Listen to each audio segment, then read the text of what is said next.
Pendant de nombreuses années, il y a eu une stigmatisation anti-jeu. Mais ces dernières années, cette stigmatisation a disparu et les paris sportifs sont devenus extrêmement populaires.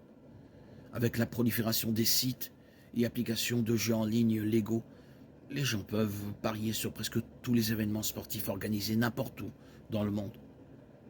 Depuis presque n'importe où dans le monde, parler sur des événements sportifs signifie qu'une personne risque de l'argent dans l'espoir d'obtenir un meilleur rendement. Si le seul facteur était de choisir les gagnants et les perdants, il n'y aurait pas beaucoup de hasard en jeu.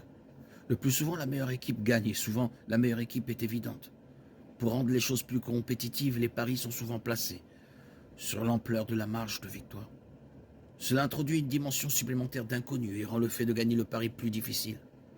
Lorsque nous envisageons de parier sur des événements sportifs, nous devons prendre en compte trois éléments: la souveraineté, la gestion et la société. La plupart des jeux de hasard comportent une part de hasard. Certains jeux comme la loterie sont purement aléatoires. D'autres jeux nécessitent plus d'habileté.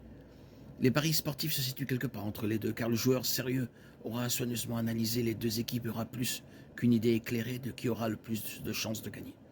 Cependant, ceux qui jouent ne reconnaissent souvent pas que Dieu a le contrôle ultime. Il est souverain sur tout. Il suppose souvent que tout est le résultat du hasard aveugle ou d'une combinaison de hasard et de cause à effet dans un système fermé. Ils ne reconnaissent pas toujours que Dieu garde le contrôle final et nous ne savons pas quel objectif il peut avoir dans le résultat d'un événement sportif. Sans connaître ses desseins, il semble insensé de parier sur le résultat.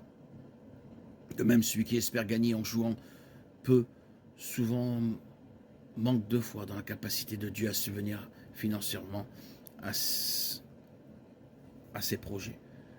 Cela n'est peut-être pas vrai dans tous les cas, mais avant qu'un chrétien ne fasse un pari, quel qu'il soit, il devrait évaluer soigneusement ce que cette activité révèle sur sa propre croyance en la souveraineté de Dieu.